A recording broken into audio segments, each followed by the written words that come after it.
बहुत अच्छे होते हैं मुस्लिम लोग को, उनको बदनाम न किया जाए। बहुत अच्छे इंसान होते हैं वो। मैं आपको छोटी सी बात बताना चाहूँगी कि जब पंजाब में बाढ़ आई थी ना, तो क्योंकि मेरा एक पार्लर है, मुस्लिम कभी कभार मेरे पास आ जाते, क्योंकि आजकल हर जगह पे महंगाई इतनी, हर कोई अपना काम कर रहा है, हर कोई, और करना भी चाहिए, चलो दो रोटी खानी। तो मैं आपको बताना चाहूँगी, तो उन्होंने मौलाना जी ने कहा कि आप अपना जितनी जितनी जिसकी हैसियत है वो बाहर रख दो, राशन रूशन जो भी है।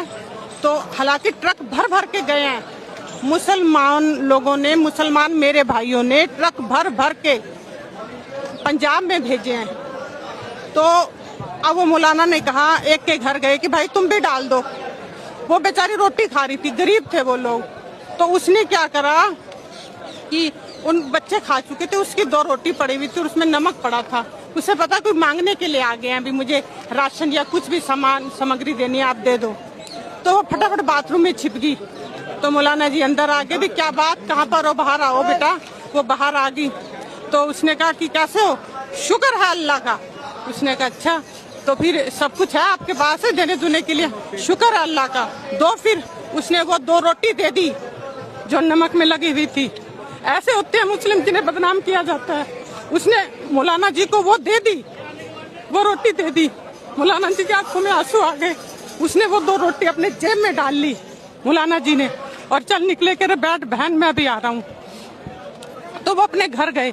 उसने कहा कि तुम ना मुझे राशन बांध के दो, मुझे देना है।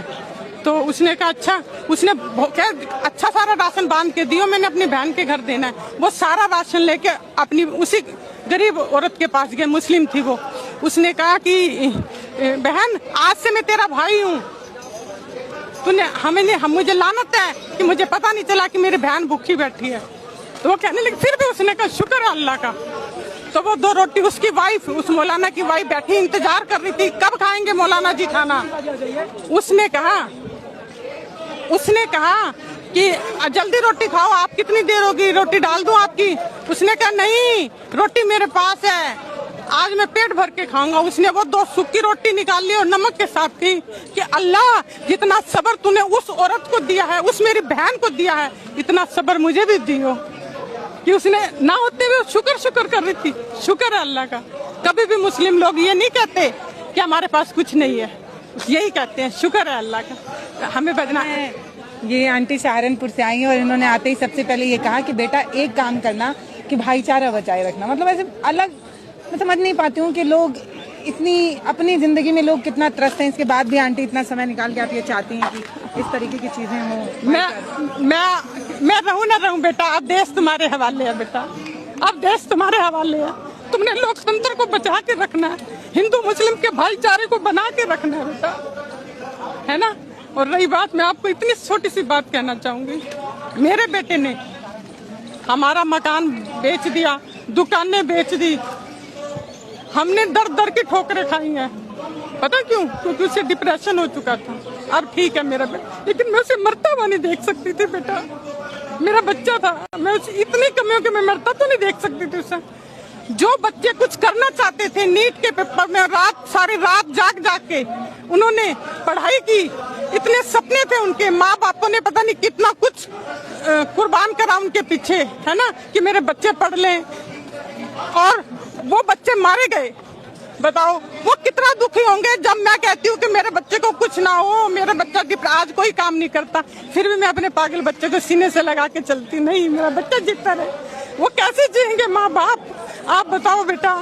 ये धर्मेंद्र प्रधान क्यों नहीं दे रहे इस्तीफा? देना चाहिए उनको बेटा, है। ये मेरे नौजवान बच्चे जिनका एक एक सेकंड कीमती है, उनको आपने क्या करा? उनको सड़क पे बिठा दिया है। ऐसा मत करो धर्मेंद्र प्रधान, फिर भगवान की लाठी में आवाज नहीं होती। पता है, एक माँ का सीना अपने बेटे के लिए जितना धड़कता है ना, उतना ही हर बेटे के लिए धड़कता है। जो लोग बार बार ये कह रहे हैं ना कि ये आंदोलन बेमतलब का है, बकवास है, इसमें कुछ भी नहीं है, मैं उन तमाम स्टोरीज को लगातार आपको दिखा रही हूँ। ये माँ की आंख में आंसू आ जा रहा है जब ये बता रही हैं कि 20 बच्चों ने सिस्टम की लापरवाही की वजह से जान दी है।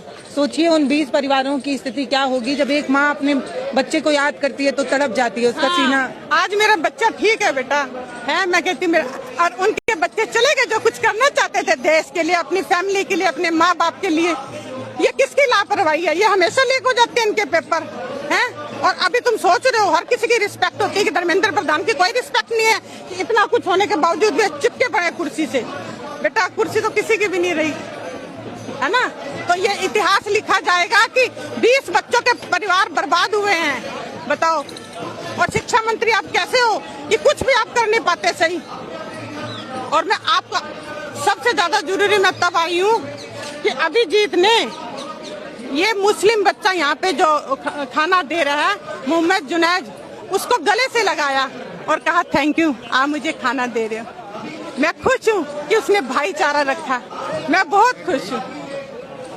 और बस मैं यही चाहती हूँ देश में भाईचारा रहे और धर्मेंद्र प्रधान को इस्तीफा देना चाहिए। बहुत गर्मी पड़ रही है, मेरी एज इतनी है फिर भी मैं कोई नहीं बेटा। और आप हमेशा खुश रहो बेटा, मैं आपके देखती हूँ आप बहुत अच्छा काम करते हो, बहुत अच्छा। जीते रहो मेरे बच्चे, जीते रहो, ठीक है।